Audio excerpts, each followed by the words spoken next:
I am under the water. Hello everyone, this is Sudipto from Z47. Today I'm in Captain Fresh's office in Bangalore.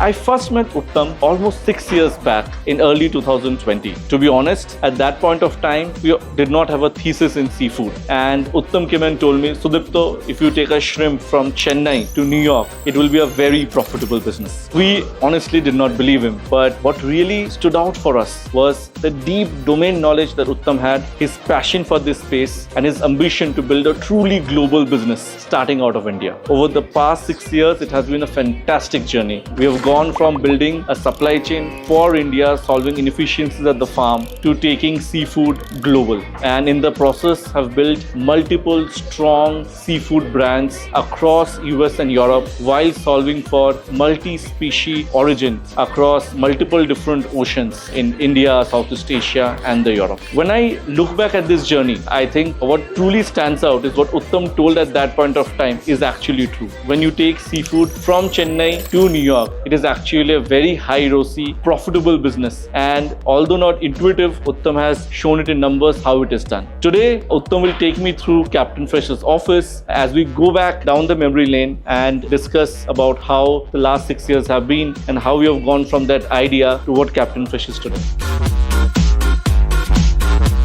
Hey man, Hey Utham. I don't have a cubicle as well. It's mostly because I also don't do a lot of work. And this is the largest one? No, this is actually not the largest one. The largest one is in Poland, but I think the real large one will be the one in Barcelona.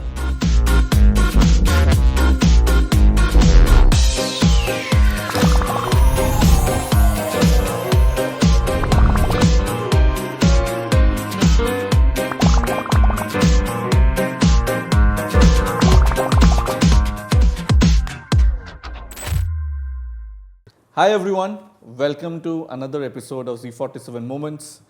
Today I have with me Utham, founder and CEO of Captain Fresh, Tarun, who is an MD at Z47, and I'm Sudipto. I think the three of us at last sat together in 2022 and discussed about Captain Fresh. I think the company has significantly changed. Utham definitely has significantly changed, compounded as an entrepreneur as well as the way he looks. But we thought so much has changed in the company, right?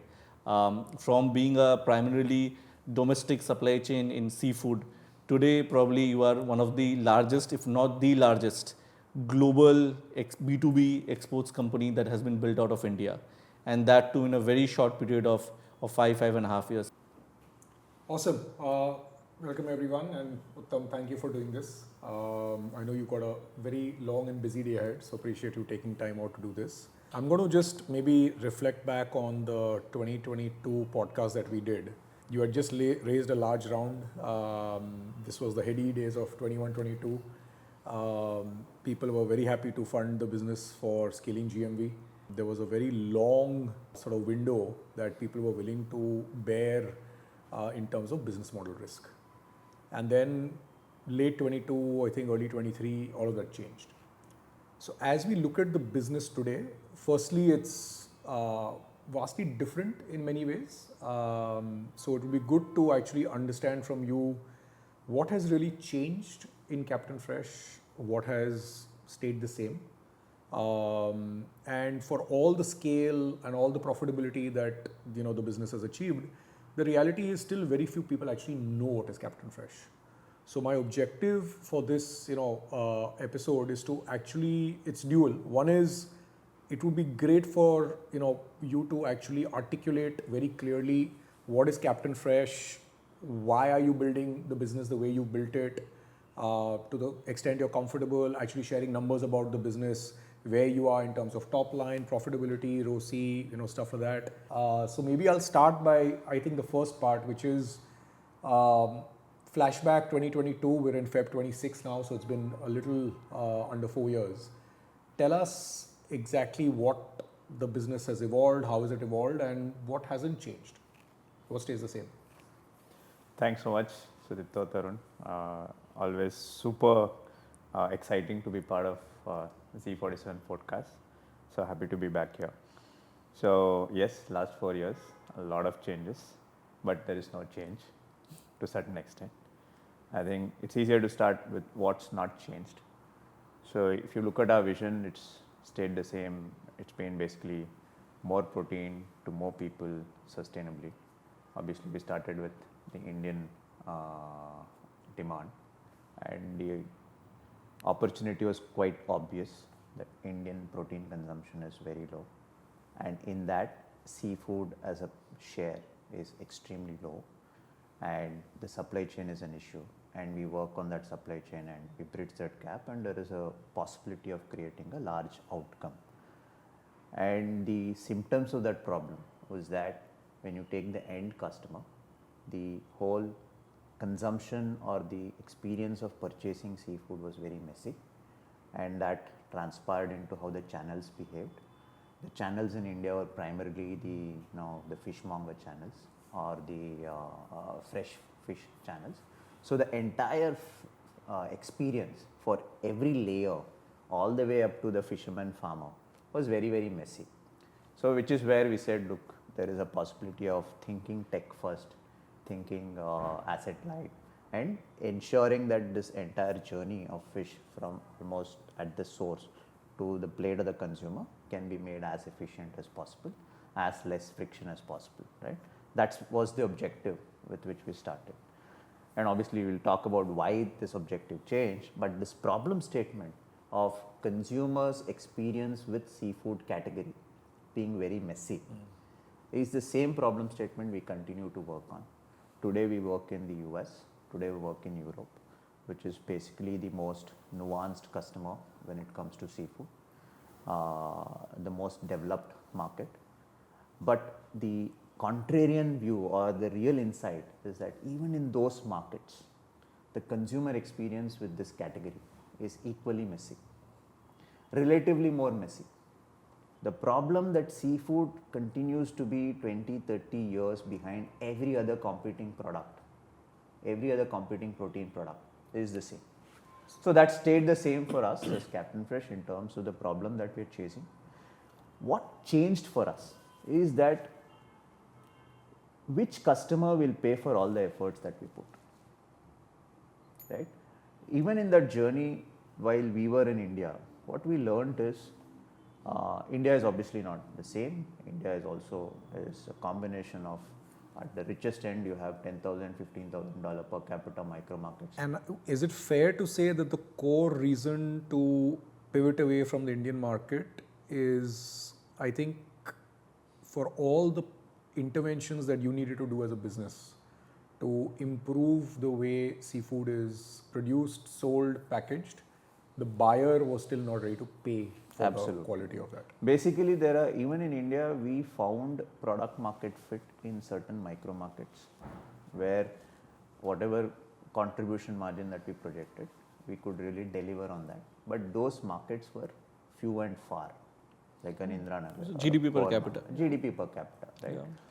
Now, if we have to scale it at the country scale, what we realized is if the horizontals are not well established, horizontals like, let's say, the cold chain logistics, right? You are actually paying for it. Now, if you are subsidizing this, if customer is also not willing to participate in that, it is going to be a very long gestation business, right? Which is what we realized, that the problem is real. If customer is willing to pay for it, there is money in the business. And if the industry or the ecosystem is more organized, which is the case in the US or Europe, where the entire distribution chain is organized, I don't need to really work on that. I just need to work on the product and ensuring I understand the customer and match the two. Because every other problem statement is fairly industrialized, which means I take the benefit of that, right? Which is where the margins that customer is willing to pay, the transmission to a supply chain player like us is very efficient compared to India, because the transmission, there is massive amount of leakage and friction in Indian supply chain. and your ability to realize your vision, right, which is solving seafood globally, where you need to invest in R&D, packaging, and sort of be the Nestle and Danone for seafood. That's very difficult to do unless and until like you need margins to invest in R&D, right? Absolutely. See, I think unless we have profits coming into the business, uh, to create a large outcome just basis equity infusion is not sustainable. So just picking from there, right? So maybe, and as Tarun mentioned, maybe just talk about what's the business today. Like, who are the customers? Where is the supply coming from? And what value Captain Fresh is adding today? Yeah, and maybe I want to just layer on one of the other points you were making, which is there's been a overall sort of lack of innovation in the category, right? From a packaging perspective, from a product perspective. In your next 10-year vision for Captain Fresh, so I know you'll explain what Captain Fresh is today, but in the next 10-year vision for Captain Fresh, how does it change? Like now that you're talking, I think of it when I walk to a store in the US, there's so many different package forms of other animal protein, right? You'll get beef jerky, you'll get pork chips, you'll get this, you'll get that. But with seafood, it's still very, very commoditized. Yeah. At least to my knowledge, I am not a meat eater, but tell us about like what kind of innovation do you think this category needs, and what role will Captain Fresh play in that? Absolutely. So, just giving a picture of where Captain Fresh is, right? We are around 1.2, 1.3 billion dollars in terms of revenues. 95% of this is sold to a US or a European market, and we have chosen to sell in the most premium end of the markets, even in these geographies. So if you take US, we focus largely on white cloth restaurants, which is fine dining and casual dining. And even in those restaurants, we chose to go after the most strategic items on the menu. So if you walk into the Michelin star in, let's say, Boston, crustaceans, which is your shrimp, lobster, crab, they are very strategic because they anchor the menu price. Correct. The menu price is not anchored by the chicken that they sell or the salad that they sell, right? These are the ones. So we over invested in getting into the distribution end of this chain, this part of the consumption space. So today US, 65% of our business entirely comes from white cloth restaurants, where we have almost 30-35% numeric, in the sense that there are around 500,000 doors which are catered to by more than 4,000 distributors who not just distribute seafood but everything around the plate and around the table. And we service close to 1,500 of those distributors, which is like 1/3 numeric in the US. And especially in white cloth restaurants, it played even a more elevated role, right? So that's the US business for us. And European business, we focused by and large on retail chains, because there the kitchens, the households are a lot more nuanced when it comes to their expectation of what they want on seafood. So the way we look at European business, there are around 20 retailers who form 80% of the retail consumption in Europe. It could be an Aldi, it could be Lidl, Carrefour, or Auchan, etc. We are in 15 of them. And in Europe, we only sell prepared food. We don't do commodity. The food that goes directly into consumption, it doesn't need to be cooked. It's a ready to eat food. That's what we do. 100% of our sales in Europe is ready to eat. And the reason we have managed to crack that. And the customer over here also, the retail end buyer, they are coming and looking for that particular brand? Here we do in private label. Here our competency is that we have a last mile value addition, wherein we have a plant in Paris, we have a plant in Gdansk, we have a plant in Denmark or Barcelona, which has the ability to do the last mile value addition. Whereas the back end is common between a US and a Europe. The back end of taking the fish from fisherman, farmer, and then doing the primary processing and exporting to these markets is common. But in Europe, we have an additional layer of value addition, because There we have chosen to go after the prepared food market because that's why? very large. Why, why are these two strategies different between US and Europe? What's inherently different in the markets? What is common is that we want to go after the most premium end of the consumption between US and Europe. US we chose the white cloth because that end of the market So that is the ready to cook category largely. in US it is the fine dining and casual dining restaurants. Okay. White cloth restaurants. Yeah. So which is the largest consumption of seafood, because US 65% of US seafood consumption is through food service, Acha. Not cooked at home. not cooked at home. Whereas Europe, it's cooked at home. But Europe, we chose the prepared food, not the commodity frozen you ship directly from here, right? So the common theme is we have been in the both ends of the market, extremely premium ends. Here we chose the white cloth restaurant channel. Here we have chosen the prepared food, which meant that we need an additional supply chain competency in these markets to cater to that prepared food space. So idea is to go after the most premium customers and crack this set, fine tune your supply chain so that you are able to address the needs of these two customer sets. Yeah. Because once you crack these two, then the rest of the diffusion is easier. Rest of the segments is easier, right? So this is on the demand side of the equation. On the supply side of the equation, obviously we started with India. We started with the raw material play, and then we moved to packaged food play. And that movement from raw material to packaged food meant that we had to bring together a lot of these production capacities, export-oriented processing capacities, etc. So that's where. And I'll just add a nuance. I think it's not always evident, but when you think of raw, sort of fresh fish and seafood, right?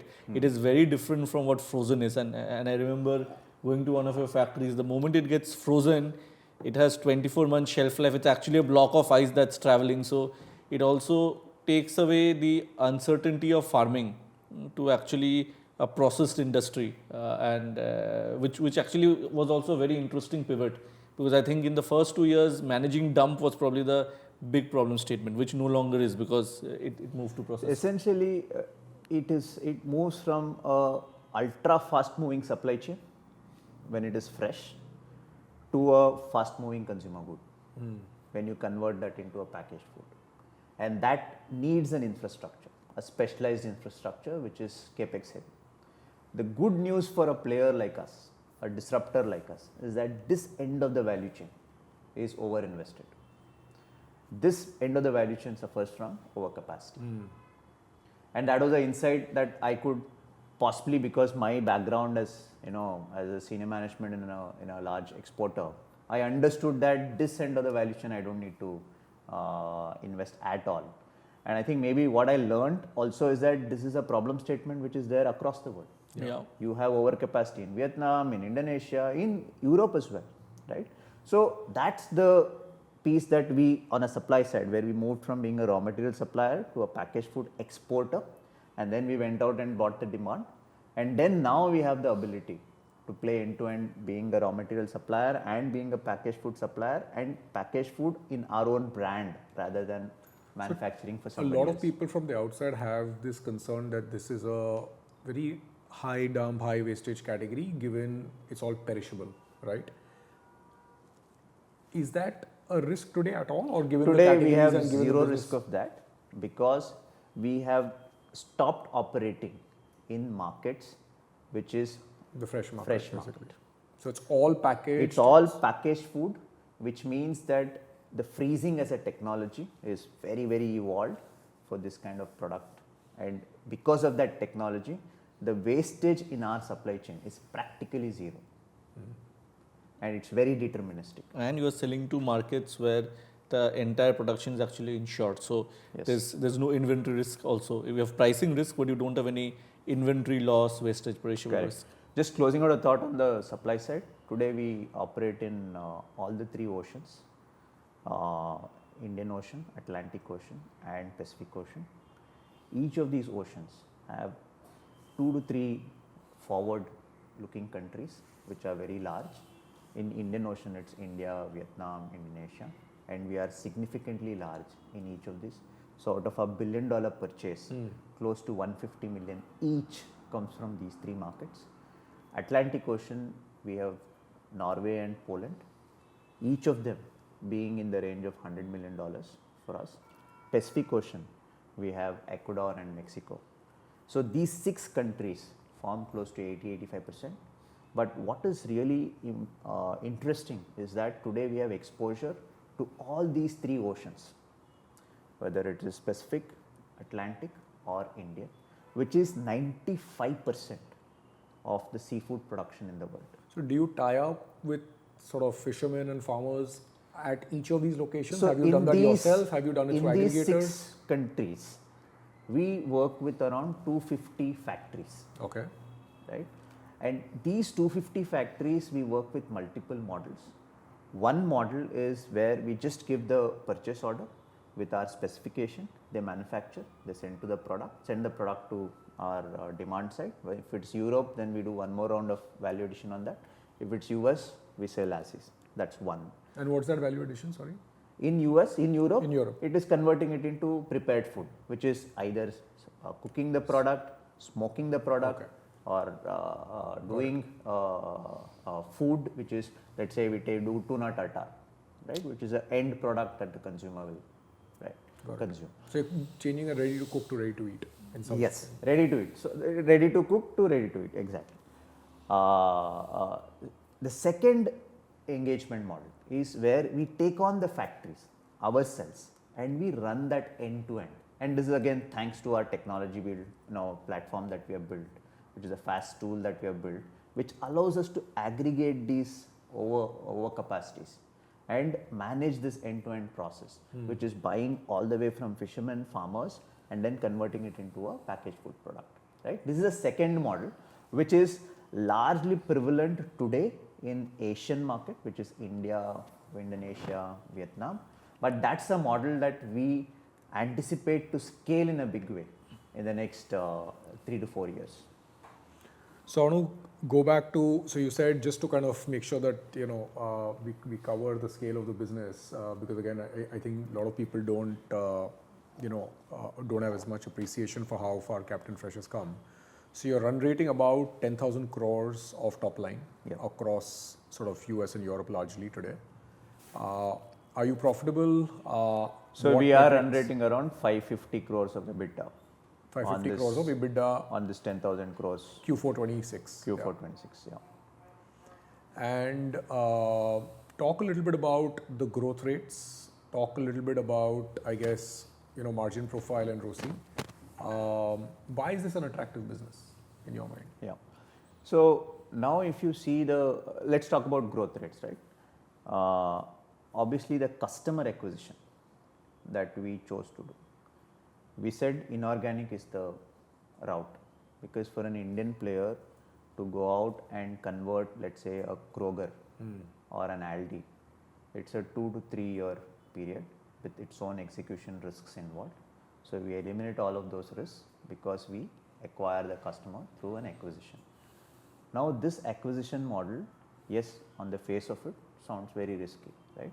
But in my view, there are 3 things that really make the whole aspect of acquisition risky. Yeah. Right? One is inherent management transition. Second is how do you finance this acquisition? The capital structure. Yeah. The capital structure. Right? Third, what do you pay for in these acquisitions? What's your entry valuation?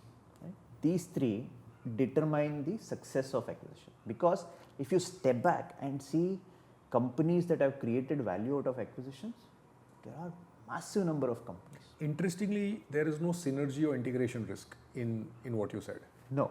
So that's not a factor in your. That's not a factor in mine, because it's about entry valuation, right? Because if you are paying, assuming that there is synergy, then there is a synergy risk.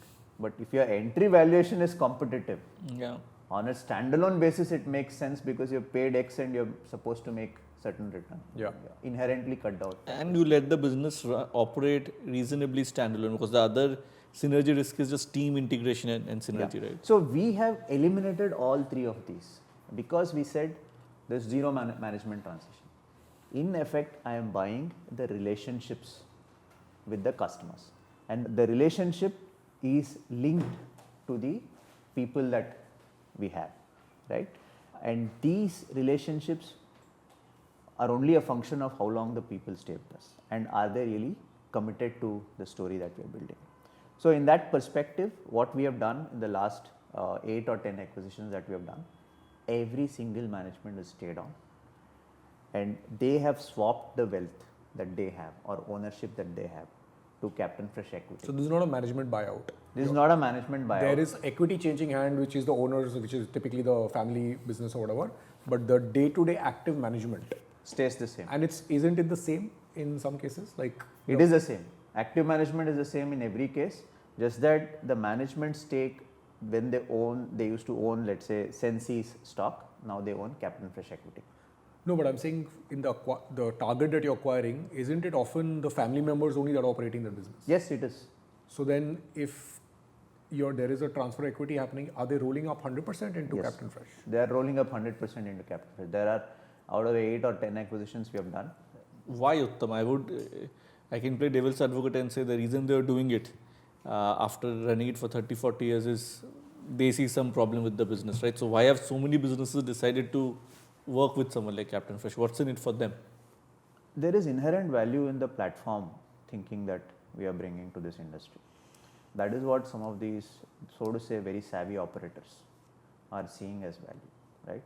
Now, to give you an example, one of the founders that swapped stake with Captain Fresh, which is 100% stake, just process the background of this family, right? How many acquisitions have you done so far? Close to 10. And 100% of those, the management of those 10 companies have rolled over? Yes. We have only given exit to silent shareholders who had zero role to play in management. We have given them exit. In any situation where management owned the stock, there is zero percentage of cash that we have their provided. value unlocking is basically completely linked to the outcome of Captain Fresh. Yes.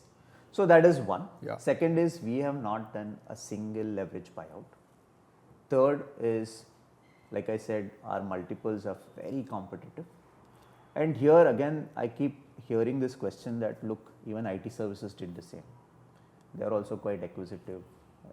A top company here would have done 300 acquisitions. But as an industry, they have seen a problem statement, which is as the industry evolves, the multiple expands. Because that industry is competitive. For one deal in IT services, there are 10 buyers. Indian buyers lining up. Whereas in our case, even today, we happen to be possibly the only buyer in most of the deals that are there. It's almost like a buyer's market. So we have actually seen the multiple trending down rather than trending up over the last 2 years. While we have done 10 acquisitions, I think we must be in at least 40-50 processes to distill these 10 acquisitions. And this enough amount of data that we have to say where the trend is, right? So this has been our customer acquisition funnel. The second growth is for every customer that I acquire, what is the potential to grow the wallet? Because we are acquiring players who are experts in one species, which means that inherently their wallet share is a fraction of the seafood basket. Now let me talk about my European business. There are, like I said, 20 retailers. Each retailer has a seafood purchasing budget of close to $2 billion. $2 billion is each retailer's seafood purchasing budget. Now if you take my exposure, I have a size of at the lowest end 5 million, at the highest end $60 million account. The big runway. Right? I believe my fair share is at least 100 million. Why? Because in a dairy category, a Nestle does at least $200 million with each of these retailers. So my fair share is 100 million and I am doing 5 million, 10 million and my highest is 50 million. So that's the growth that I anticipate in the large accounts like these large names. And we have seen track record. Now, for example, we acquired this business called Coral, which was the largest supplier of salmon to this player called Bidronka, which has a 50% retail market share in seafood in Poland. And just in a matter of 3 quarters, we are now amongst the top 2, top 3 shrimp players in their entire country. Because we had the distribution thanks to salmon, which is the largest, and we pushed shrimp.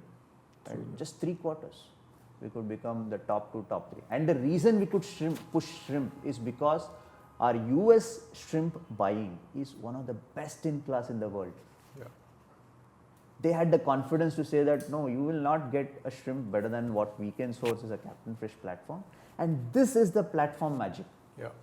That a founder of Coral could foresee and swap his ownership into Captain Fish stock. So coming back to the business, right, and I think back to Tarun's question on why this is an attractive business. So I think we covered 10,000 crore top line, 550 crores of EBITDA. I think 2 questions. On the 550 crores EBITDA, what was acquired and what has the platform synergy been, right? And why is it still an attractive business that you want to do for 20, 30 years? So now let's just talk about EBITDA and what we have achieved and what's possible and what's yet to play out. So in FY26, if I have to give out some numbers, the sum total of EBITDA of all the businesses that we acquired is in the zip This code. pre-acquisition. Yeah, pre-acquisition, the total EBITDA that these companies delivered is in the zip code of around 140, 150 crores. And FY26, we are looking to close it at anywhere between 340, 350 crores. 550 is annualized of Q4 and 350 is entire year. 350 is the delivered number, is audited or reported number. Now, if you see, this is the expansion that a platform is able to unlock. About 2.5x. About 2.5x our platform is able to unlock. And this unlock has happened through, so to say, one of the most violent periods in the global macro. Yeah. Thanks to Trump, right? Which is also a validation of the way we are agile and we are wired as a supply chain, right? We in fact took benefit of any of these disruptions, like the tariff actually played well for us in terms of how we could quickly rewire our supply chains to be able to deliver the product right price, reliably, and that has played out in the numbers. Those are multi-geo, which most other suppliers are not. Yeah. So now if you look at the entire margin stack, on the distribution end of the stack, I think we have achieved 80-90% of what we can truly unlock. There is still, obviously, there is a lot of juice that we can unlock in terms of consolidation of several cost items, like say storage, and I always say that now the private equity style engineering is still left in terms of margin harvesting on the distribution side. What is really from a large pool of value, what is pending is for that product that I am currently selling in the front end, how can I unlock value on the back end by manufacturing that product myself, right? That for every dollar of EBITDA that I am earning in the US and Europe, I am almost leaving a dollar, dollar and a half on the table with my factories, with my suppliers today. And like I said, there is overcapacity. The entry barrier is almost zero. And given our technology that we have already invested in fact, we have better right to win in this part of the value chain. So that is what is the next phase going to be, which is for this 550 crores of EBITDA that we today have, we are leaving around 600, 700 crores of EBITDA on the table. This is because processing is not entirely moved to India. Entirely moved to India, or for that matter, into our ecosystem, which is into the the Captain Fish factories supply that we manage, right? That is the 600, 700 crore of EBITDA that's on the takes, right? Which I think over the next 3-4 years, especially with these tariff structures, etc., sorted. And I think this whole US FTA, EU FTA. So how big of a deal is the EU and the US FTAs? What does it mean for I think in the Captain last 5 years, this is possibly one of the best news that we have got as a company. Almost like we're not used to good news. So US FTA, particularly the EU FTA, is something that More attractive, we never. I wasn't part of your Yeah. money factored that in. Yeah, we never really anticipated. yeah. And Captain Fresh today has one of the deepest distribution infrastructure for an Indian seafood company in the US and Europe. So if you take Europe, we have $500 million exposure.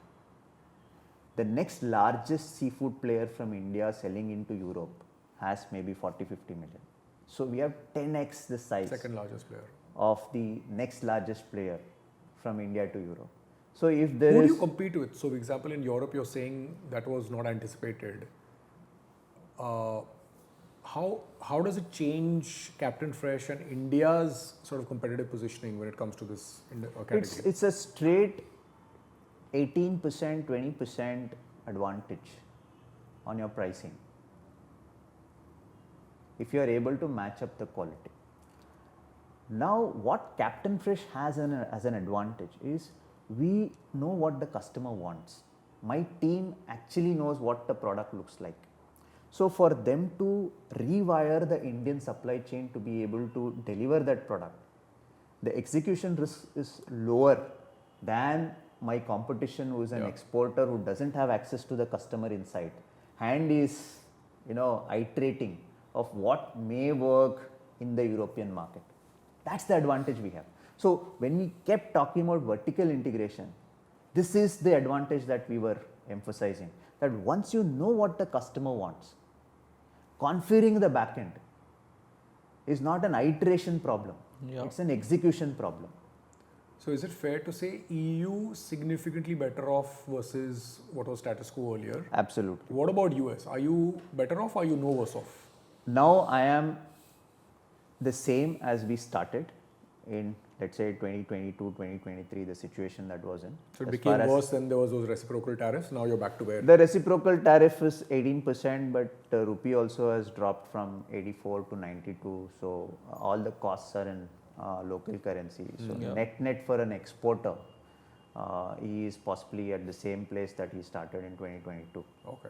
So it's not really changed much for India. So it's good news. So both sides, it's really good news. So if we are talking about unlocking a significant proportion of this 600-700 crore EBITDA that we're leaving on the table, I think today we are in the best spot to be able to do that, and India can become the anchor production platform, and then of course we expand to Vietnam and Indonesia. So what's the India, I know you spoke about tariffs and how nimble you all were. I know there was a big part which was India supply going to the US, which you were very quickly kind of, because of the and we'll talk about the platform value. You moved a lot of that to non-India supply going to the US, right? And a lot of your India supply you moved to the European market. What's the India advantage? Like, why is Captain Fresh an Indian company, or is it, do you see much more as now more of a global kind of company given you are operating in those markets?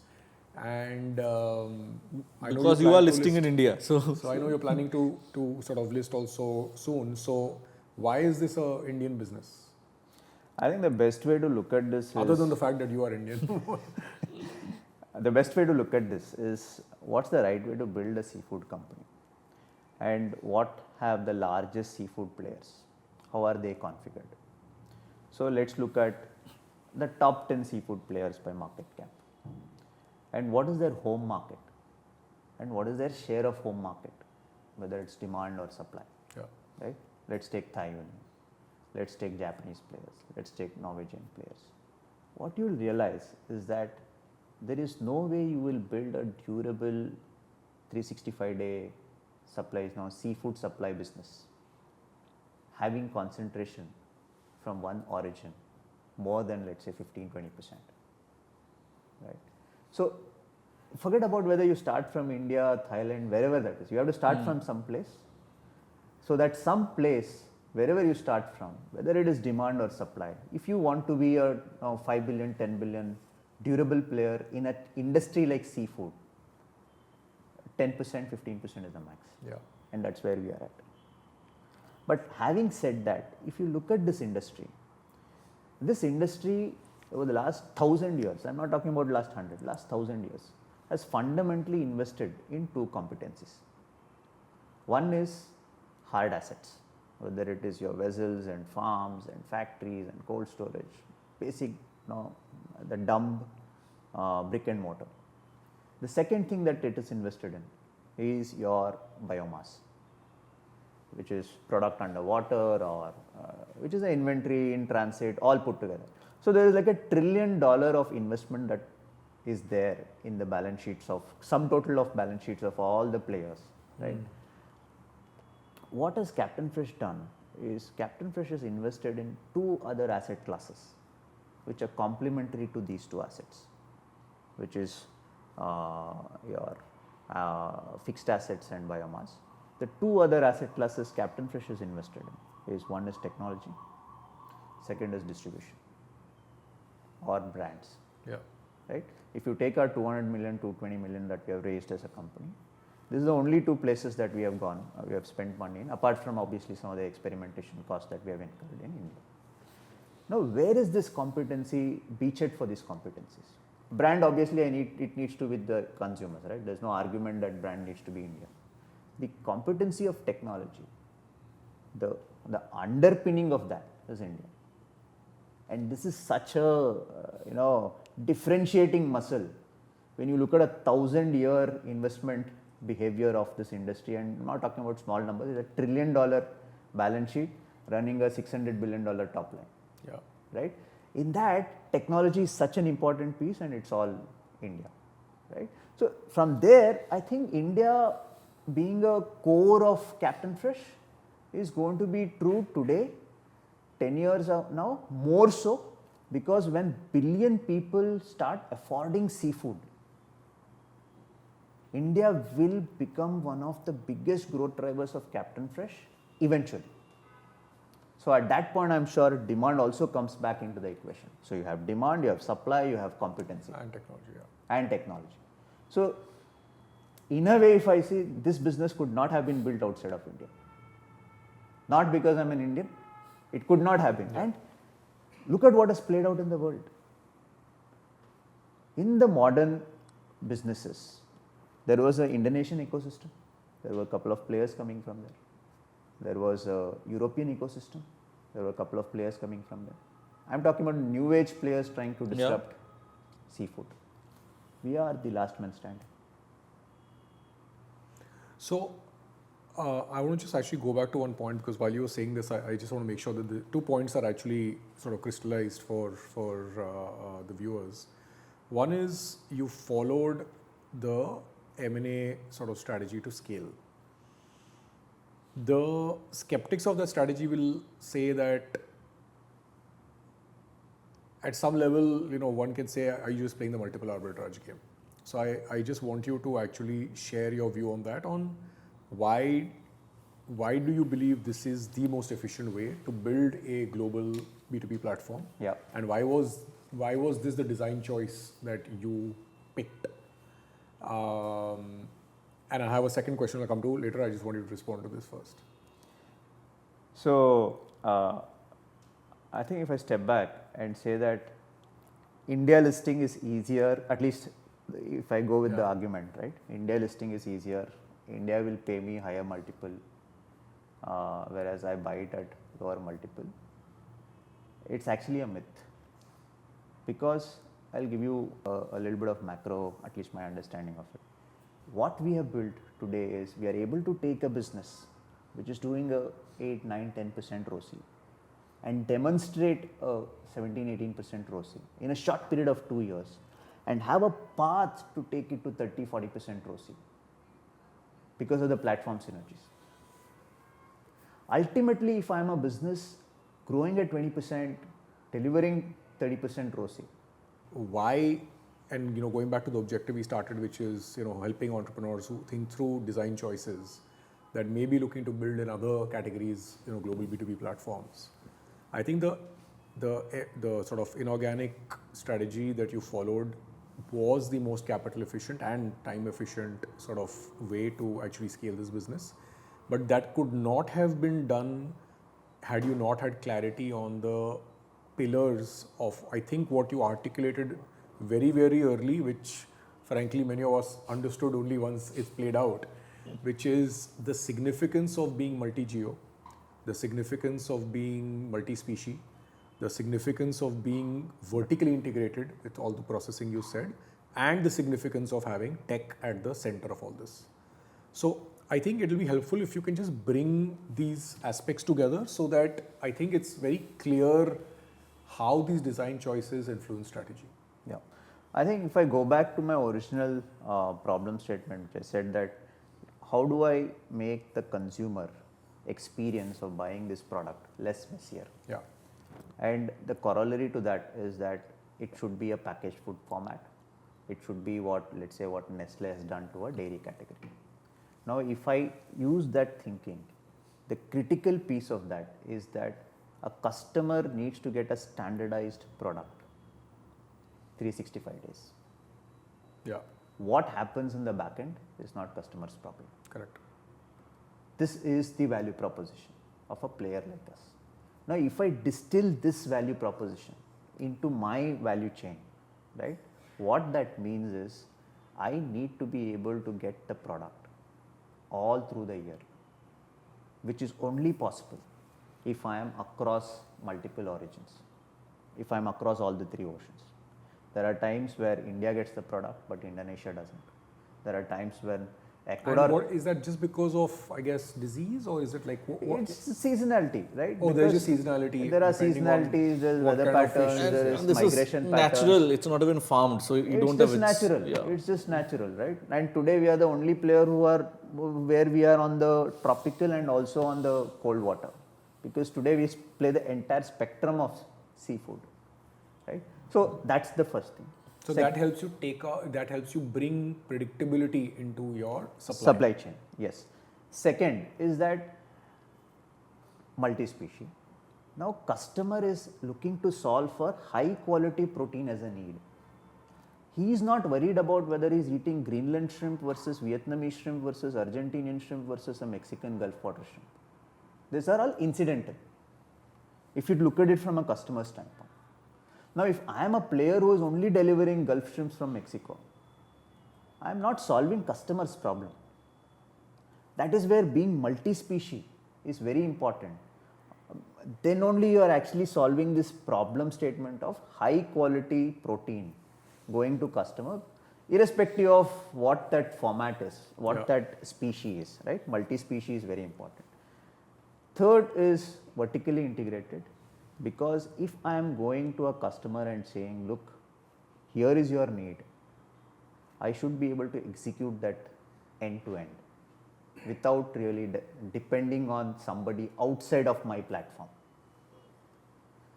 So unless you put these three, you can never build a Nestle for seafood. Yeah. That is what the origin of this entire pillars of what we have built as Captain Fresh, which is multi-species, multi-geo and vertically integrated. Now, given the nature of the beast that we are talking about, which is a $1 trillion balance sheet, spread across, there are 160 countries with fishing assets. So imagine $1 trillion splattered across 160 countries. It's impossible to aggregate this without a technology layer, without an aggregation technique, which is asset light. So the only way we could bring this multi-species, multi-origin and vertically integrated to the fore is asset light approach, which is the tech leverage approach. So that's how I would say that the entire Captain Fresh ethos comes together. It basically stems from the consumer need of wanting to interact with this seafood category in a lot more graceful, classy manner, the way they do with any other category, food category, like a dairy or any other food category. What does the next 10 years of Captain Fresh look like? What's the vision? You spoke about innovation at the beginning. Where does that innovation come in? And I think that will kind of wrap up this episode then. Yeah, I think continuing that thought that this industry has invested in assets, biomass. We chose to invest in technology. We chose to invest in brands. Now, the next 5 to 10 years, I want to aggressively invest in innovation. In a way. There is a massive innovation deficit this industry has accumulated, not for the last 20, 30 years, 1000 years. This industry is more older than automobile, older than fashion. You have a Tesla, you have any of these things talking about modern stuff, but this industry is still there. And the fundamental problem is innovation deficit. I think we are now approaching a scale which is, we are today 1.2, 1.3 billion. I think it's just a matter of when we become the largest seafood player in the world, which is maybe 5, 6 billion. I think that's good enough critical mass for us to be the leader in food innovation. And what does food innovation really mean, right? The dream is to really take this high involvement purchase category to an impulse purchase category, which involves innovation across 4 or 5, layers. One is, it's of course, it's a fairly complex, poly unsaturated fatty acids, which means shelf life extension, the flavor systems, order systems, fortification. Today we are only talking about seafood as a product. We are not talking about fortified products, which means there is a flywheel effect of, let's say, chocolate or any other category being fused into this category, and this flies, right, together with other categories. So all of these technologies are not really funded. So if you see, there are 8 or 10 universities. There's a Wisconsin university, there are a couple of universities in Denmark, there's a university in Delft, in Amsterdam, in Rotterdam. There are a lot of these in isolated manner, doing a lot of frontier work in some of these places.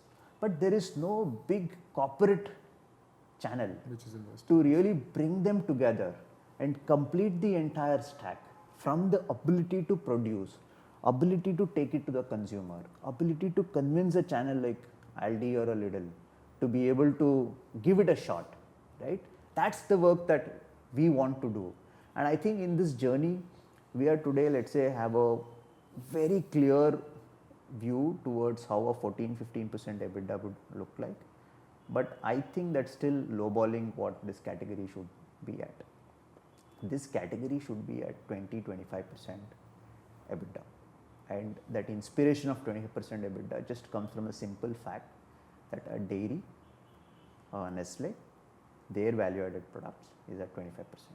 And that 10% improvement, delta, is coming from that consistent investment in product innovation.